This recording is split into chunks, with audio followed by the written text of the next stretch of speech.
سبحان الله والحمد لله ولا إله إلا الله والله أكبر ولا حول ولا قوة إلا بالله العلي العظيم. السلام علیکم ورحمۃ اللہ وبرکاتہ. بسم اللہ الرحمن الرحیم. الحمد للہ رب العالمین والصلاة والسلام علی رسولہ الکریم وعلی آلہ وصحبہ اجمعین ومن تبعہ بإحسان الی یوم الدین. اما بعد. محترم بھائیوں اور بہنوں، آج ہم دعا کے حوالے سے کچھ گزارشات کرنا پسند کریں گے.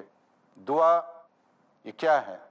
دعا یہ دراصل عبادات کا نچوڑ ہے.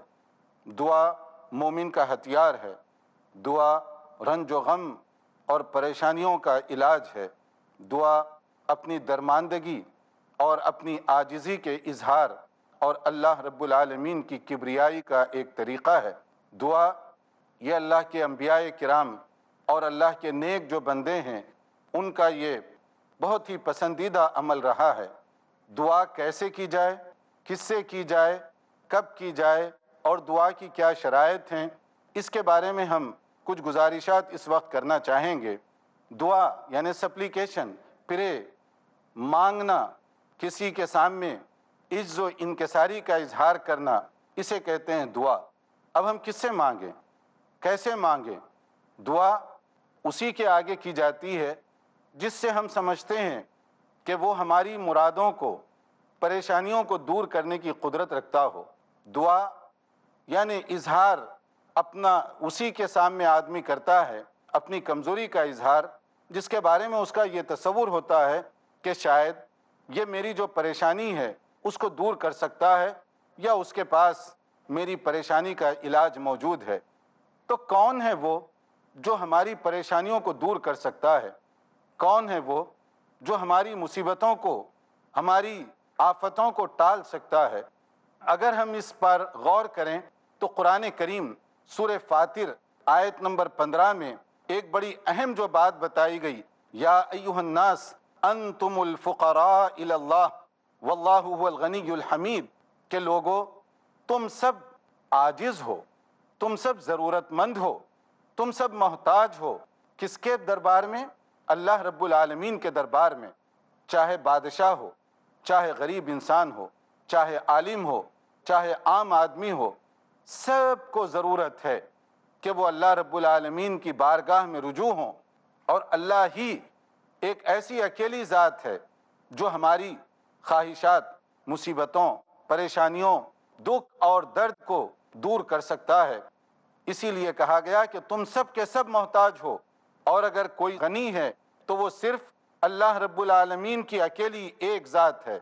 اسی لیے ہمیں اسی بڑی ذات کی طرف رجوع کرنا چاہیے، رب العالمین سے مانگنا چاہیے، کیونکہ وہ بادشاہوں کو پیدا کرنے والا ہے، تمام انسانوں کا وہ رب ہے، اور وہ سب کو دینے والا ہے. وہی داتا ہے، وہی سب کا حاجت روا ہے، وہی سب کا مشکل کشا ہے. اپنی عاجزی، درماندگی اسی کے سامنے ہم پیش کریں. وہی دعاؤں کو قبول کرنے والا ہے. اور ایسے بندے جو اپنی عجز و انکساری کا اللہ رب العالمین کی بارگاہ میں اظہار کریں، اللہ تعالیٰ کو ان کا یہ اظہار بہت ہی زیادہ پسند آتا ہے. جیسے سورہ غافر آیت نمبر 60 میں جو ایک اہم پیغام دیا گیا، وَقَالَ رَبُّكُمُ ادْعُونِي أَسْتَجِبْ لَكُمْ إِنَّ الَّذِينَ يَسْتَكْبِرُونَ عَنْ عِبَادَتِي سَيَدْخُلُونَ جَهَنَّمَ دَاخِرِينَ، کہ یہ تمہارے رب کا فرمان ہے، فیصلہ ہے کہ تم اس سے مانگو. اور جو بندے نہیں مانگتے وہ متکبر ہیں، اور اللہ تعالیٰ ایسے گھمنڈی اور مغرور بندوں کو رسوا کر کے جہنم میں داخل فرمائیں گے. تو مانگنا یہ اللہ تعالیٰ کو بہت زیادہ پسند ہے. ہمیں چاہیے کہ اللہ تعالیٰ کی اس آفر سے فائدہ اٹھائیں. کون ہے جسے ضرورت نہیں ہے اور جو یہ کہے کہ میں ہر طرح سے سیٹسفائی ہوں، مطمئن ہوں، چاہے وہ ملینر ہو، چاہے وہ فقیر ہو، چاہے وہ اونچے عہدے پر ہو، چاہے اس کے پاس کوئی جاب نہ ہو. ہر ایک کو ضرورت ہے کہ وہ اللہ تعالیٰ کی اس آفر سے فائدہ اٹھائے اور اللہ تعالیٰ سے مانگے، کیونکہ وہی دینے والا ہے۔ اس انسانی زندگی کا سب سے جو کریم طبقہ ہے، سلیکٹڈ لوگ، انتہائی چنندہ لوگ، وہ کون ہیں؟ وہ انبیاء کرام علیہم السلام ہیں۔ انبیاء کرام سے بڑھ کر کوئی مقدس نہیں۔ مگر آپ دیکھیے، انبیاء کرام بھی تو آخر اللہ تعالیٰ سے مانگتے رہے، بلکہ زیادہ مانگتے رہے۔ کیسے مانگتے رہے؟ پہلے نبی سے لے کر آخری نبی تک وہ سب کے سب اپنی حاجتیں، اپنی پریشانیاں وہ اللہ ہی کے آگے پیش کرتے رہے۔ حضرت آدم علیہ السلام کا ذکر قرآن کریم میں مختلف جگہوں پر کیا گیا، لیکن ایک جگہ ان کی ایک دعا بھی بتائی گئی، سورہ اعراف کی آیت نمبر 23، جس کے اندر کہا گیا کہ انہوں نے جو دعا کی، کیا دعا تھی؟ ربنا ظلمنا انفسنا وان لم تغفر لنا وترحمنا لنکونن من الخاسرین، کہ اے ہمارے رب، ہم نے اپنے آپ پر ظلم کیا، زیادتی کی، معاف کرنے والا تو اکیلا ہے، اگر تو نہ معاف کرے تو ہم گھاٹے میں ہوں گے، ہم نقصان اٹھانے والوں میں ہوں گے۔ حضرت آدم اور حضرت حوا علیہ السلام کی دعا اللہ تعالیٰ نے قبول فرمائی۔ اور پھر اس کے بعد آپ دیکھیے حضرت ابراہیم علیہ السلام جلیل القدر پیغمبر ہیں، اور اپنی ایک ذاتی ضرورت کے لیے کس طرح سے اللہ تعالیٰ سے دعا کر رہے ہیں۔ حضرت ابراہیم علیہ السلام کی دعا سورہ صافات کے اندر آیت نمبر 100 میں نقل کی گئی۔ اس کو آپ ذرا پڑھیے، اس کو جانچیے کہ انہوں نے کس طریقے سے دعا کی۔ ربی حبلی من الصالحین، کہ یا اللہ میں لا ولد ہوں، ابھی تک میرے ہاں کوئی اولاد نہیں ہوئی، اور تو ہی ہے جو اولاد سے مجھے سرفراز فرما سکتا ہے۔ یہی دعا حضرت زکریا علیہ السلام نے کی، جس کو سورہ مریم کے ابتدائی حصے میں کئی آیات میں دہرایا گیا، اور یہی سورہ انبیاء کے اندر بھی اس کو دہرایا گیا، اور مختلف جگہوں پر ان کی یہ دعا، اس کا ذکر کیا گیا سورہ آل عمران وغیرہ کے اندر، جن سب کا خلاصہ کیا ہے؟ حضرت زکریا علیہ السلام جب دعا کر رہے ہیں سورہ مریم میں، ان کی فزیکل جو کنڈیشن ہے، جسمانی حالت، اس کے بارے میں بھی بتایا گیا۔ وَاشْتَعَلَ الرَّأْسُ شَيْبًا وَلَمْ أَكُنْ بِدُعَائِكَ رَبِّ شَقِيًّا، کہ وہ اس وقت جب دعا کر رہے تھے بہت بوڑھے ہو چکے تھے، ان کے بال بڑھاپے کی وجہ سے سفید ہو چکے تھے، اور ان کی ہڈیاں جواب دے چکی تھیں۔ نارمل حالات میں اس عمر میں آدمی اولاد کے لیے دعا نہیں کرتا، یعنی جب بالکل بوڑھا ہو چکا ہو، پھر بھی وہ کہتے ہیں کہ یا اللہ میں مایوس نہیں ہوں، اب بھی تو چاہے اس عمر میں مجھے اولاد سے نواز سکتا ہے۔ اور پھر اس کے بعد اللہ تعالیٰ کی طرف سے خوشخبری آئی حضرت زکریا علیہ السلام کے لیے حضرت یحییٰ کے حوالے سے، اور حضرت ابراہیم علیہ السلام کے ہاں حضرت اسماعیل اور حضرت اسحاق علیہم السلام کے حوالے سے۔ تو یہ دو جلیل القدر انبیاء کرام اپنی اولاد کے لیے کس طریقے سے اللہ تعالیٰ کے دربار میں گڑ گڑا کر عاجزی کے ساتھ، درماندگی کے ساتھ مانگ رہے ہیں، اور پھر اس کے بعد اللہ تعالیٰ نے ان کی دعا کیسے قبول فرمائی۔ پھر اس کے بعد میں آپ دیکھیے سورہ انبیاء، اس میں مختلف انبیاء کرام کا تذکرہ کیا گیا، خاص طور پر چند انبیاء کرام کا جو ذکر ہے، کسی کو جسمانی پریشانی، کسی کو اولاد کی پریشانی، اور کسی کو اپنی ذاتی اور کوئی الجھن ہے، اور وہ کیسے اللہ تعالیٰ سے مانگ رہے ہیں، اس کو سمجھنے کی ضرورت ہے۔ حضرت ایوب علیہ السلام آیت 82 اور 83 84 میں ان کا ذکر، اور بھی مختلف انبیاء کرام کا اس کے بعد سے اخیر تک مختلف انبیاء کرام کا ذکر کیا گیا۔ حضرت ایوب علیہ السلام اللہ کے نبی ہیں، جسمانی بیماری میں مبتلا ہوئے، اور وہ فزیکل بیماری کچھ ایسی تھی، بڑی پینفل، بہت تکلیف دہ تھی۔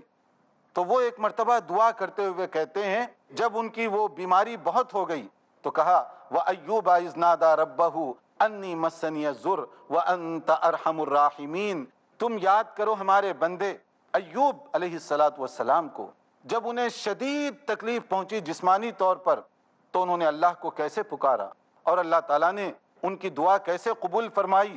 ان کی جسمانی جو بیماری ہے، اس سے اللہ تعالیٰ نے ان کو کیسے نجات عطا فرمائی۔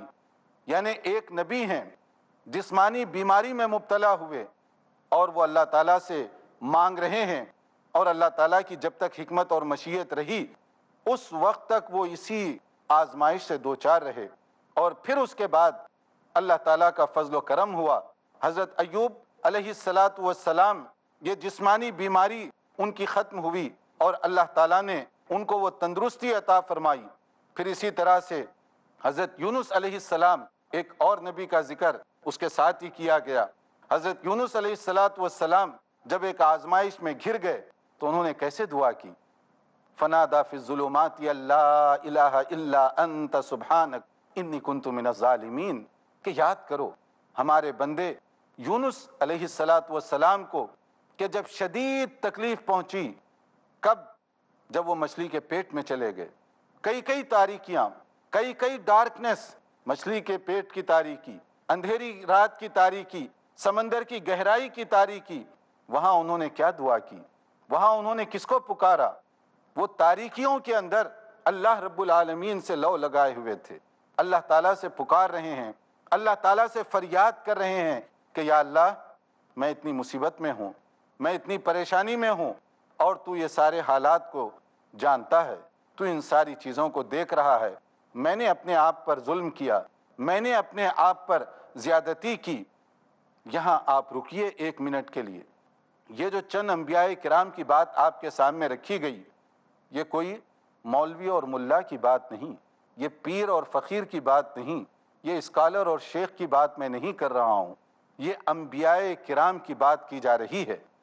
اور یہ انبیاء کرام مختلف پریشانیوں کے حوالے سے، بچوں کے حوالے سے، جسمانی بیماری کے حوالے سے، اور مختلف پریشانیوں کے حوالے سے کس کو پکار رہے ہیں، کیسے پکار رہے ہیں؟ یہ تمام انبیاء کرام انہوں نے دعا کی اللہ تعالیٰ سے، پکارا اللہ تعالیٰ کو، اور اللہ تعالیٰ نے ان کی مرادوں کو کیسے پوری فرمایا، کس طریقے سے ان کی پریشانیاں دور ہوئیں۔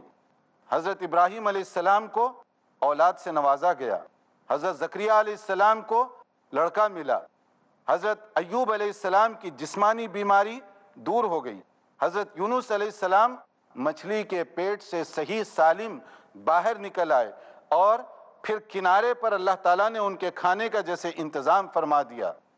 تو اللہ تعالیٰ نے ان سب کی دعا قبول فرمائی، اور اللہ تعالیٰ کے فضل و کرم سے ان کی جو پریشانیاں ہیں وہ دور ہوئیں۔ یہاں پر ہم ایک وقفہ لیں گے اور اس کے بعد آپ کو بتائیں گے کہ دعا کیسے قبول ہوتی ہے، دعا کے کیا شرائط ہیں، اور دعا کیسے کی جانی چاہیے۔ دیکھتے رہیے پروگرام، تھوڑی دیر انتظار کیجیے۔ لا قوة إلا بالله العلي العظيم. Dr. Zakir Naik's tour to UAE. This Ramadan on 16th and 17th June 2016. Welcome to witness the dynamic expose by Dr. Zakir Naik. Dr. Zakir Abdul Karim Naik. In his public talks organized by the Department of Islamic Affairs and Charitable Activities, Dubai, under the patronage of Sheikh Ahmad bin Muhammad bin Rashid Al Maktoum at the Rashid bin Muhammad Ramadan gathering. Today, the most important weapon in the world is the media. Inshallah, on Thursday, 16 June 2016 at 10:30 p.m. after Tarawih. And we find today Dr. Zakir highlights manipulations and impact on society about Islam propaganda regarding in media and Islam, followed by an open question and answer session at Zayed bin Muhammad Family Gathering, Khabanij, Dubai, UAE. And inshallah on Friday, 17 June 2016 at 10:30 p.m. after Tarawih. Please feel free to ask any question on Derive Islam apt and compiled in satisfying answers from Dr. Zakir Naik. And I want to ask this question. In Ask Dr. Zakir, an exclusive open question and answer session at Zayed bin Muhammad Family Gathering, Khabanij, Dubai, UAE. People from all faiths are welcome. Admission free. Dr. Zakir Naik's tour to UAE. رمضان قد أهل بالصيام وأطل. رمضان کا مہینہ شروع ہو چکا ہے امید ہے آپ اس مہینے کی برکات سے خوب فائدہ اٹھا رہے ہوں گے۔ اللہ سبحانہ و تعالی آپ کے روزے، اعتکاف اور تراویح اپنی جناب میں قبول فرمائے۔ رمضان قد أهل بالصيام اللہ اور اللہ کے رسول کی تعلیم، تہمت لگانا، الزام تراشی کرنا اور دوسرے کے دامن کو داغدار کرنا یہ اظہار رائے کی آزادی نہیں ہے۔ نور ایمان تو یہ ہے، حق بات کہنا، سچ بات کہنا تو ایسا ہے جیسے کسی کو آئینہ دکھانا۔ پختہ ایمان کی روشنی کہتی ہے، اگر اللہ کا خوف دل میں ہو تو ہمارے تمام مسائل حل ہو سکتے ہیں۔ پھر تاخیر کیوں؟ کیا آپ اپنے فکر کو دعوت دیں گے؟ آئیے شریک ہو جائیے فکر اسلامی میں، ہر منگل رات 9:30 بجے اور دوبارہ صبح 6 بجے انڈیا میں پیس ٹی وی اردو پر۔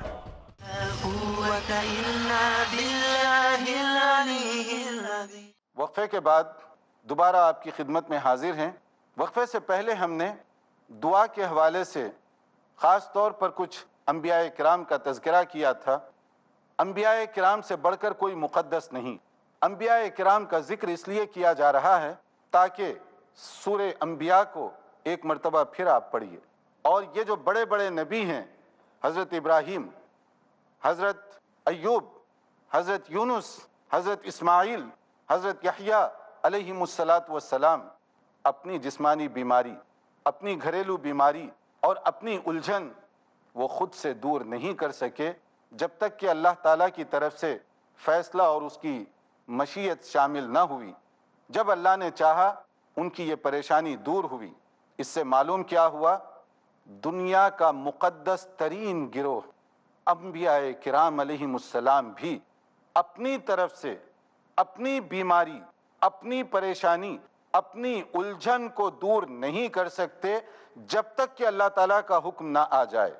اگر یہ انبیاء کرام کا معاملہ ہو تو رکیے ایک منٹ، ذرا ہم جائزہ لیں اپنے بہت سے ٹی وی چینلز کا، اپنے اخبارات کا، اپنے گھروں کا، اپنے محلوں کا، اور وہاں پر ہمارے اپنے جو تصورات ہیں ان کو بھی ذرا سامنے رکھیے۔ آج ہم یہ سمجھتے ہیں کہ فلاں داتا کا دربار ہے، وہاں سے مرادیں پوری ہوتی ہیں، فلاں مشکل کشا ہے، وہ ہماری حاجت روائی کر سکتا ہے، فلاں کی تعویذ میں اتنا دمخم ہے کہ وہ جو چاہے میری مصیبت کو دور کر دے۔ آپ نے دیکھا نہیں ایڈورٹائزمنٹ کو کتنے اشتہارات چھپ رہے ہیں؟ آپ نے دیکھا نہیں مختلف چینلز کو جس کے اندر دن دھاڑے یہ اخبار میں اشتہار چلایا جاتا ہے کہ آپ کی الجھن چاہے جیسی بھی کیوں نہ ہو، آپ کی پریشانی چاہے جیسی بھی کیوں نہ ہو، چاہے کوئی بھی پریشانی ہو، کوئی بھی مسئلہ ہو، کوئی بھی الجھن ہو، حتیٰ کہ سنگ دل محبوب بھی ہو تو ہماری تعویذ سے موم کی طرح پگھل کر آپ کے قدموں میں گرے گا۔ اور یہ اشتہار چھاپنے والے بھی وہ جو کہتے ہیں کہ قرآن کو ہم مانتے ہیں، اور اس کو پہننے والے یعنی تعویذ ان سے خرید کر پہننے والے بھی وہ جو کہتے ہیں کہ ہم قرآن کو قبول کرتے ہیں، جو کہتے ہیں کہ ہم انبیاء کرام کو قبول کرتے ہیں، ان کی عقیدت اور ان سے محبت کا اظہار کرتے ہیں۔ تو آپ نے سوچا کبھی کہ کیا واقعی یہ قرآن مجید کو ماننے والوں کا یہی طریقہ ہونا چاہیے جو ہمارے گھر گھر چلنے والے ٹی وی چینلز پر آج کل دکھایا جاتا ہے، اور جو اشتہاروں میں یہ اشتہار، یہ ایڈورٹائزمنٹ بہت پاپولر ہے، جو بار بار مغربی دنیا کے اندر اور مشرقی دنیا کے اندر بار بار دکھایا جا رہا ہے؟ تو آپ بتائیے، اگر حضرت ایوب علیہ السلام اپنی بیماری خود سے دور نہیں کر سکے تو یہ 10 پاؤنڈ، $10، 10 روپے لے کر تعویذ بیچنے والے، ان کی تعویذ میں اتنا دمخم ہے کہ وہ حضرت ایوب سے زیادہ متقی اور پرہیزگار ہیں؟ یا آپ یہ کہنا چاہتے ہیں حضرت ابراہیم علیہ السلام خود سے بچہ نہیں لے سکے، حضرت زکریا علیہ السلام خود سے اولاد ان کو نہیں مل سکی، مگر یہ تعویذ فروشوں کے تعویذ میں اتنا پاور آ گیا ہے کہ آپ تھوڑے سے پیسے دے کر تعویذ خریدیے اور اس کی برکت سے آپ کی گود ہری ہو جائے گی۔ یعنی حضرت ابراہیم جیسے نبی، حضرت زکریا علیہ السلام جیسے نبی وہ اپنی طور پر تو بچہ نہیں لے سکے، اور یہ تعویذ فروش یہ دعویٰ کریں کہ ہماری تعویذ کے ذریعے سے چند دنوں میں آپ کی مراد پوری ہو جائے گی۔ اور وہ لوگ حضرت ایوب علیہ السلام کو دیکھیے، جسمانی بیماری، آج بھی ہم جسمانی بیماریوں میں مبتلا ہوں، کون کون سے دربار پر خاک نہیں چھانتے، کہاں کہاں پر ہم نہیں جاتے تاکہ یہ بیماری دور کر دی جائے۔ اگر کہیں یہ بیماری دور ہو سکتی ہے تو وہ صرف رب العالمین کا دربار ہے۔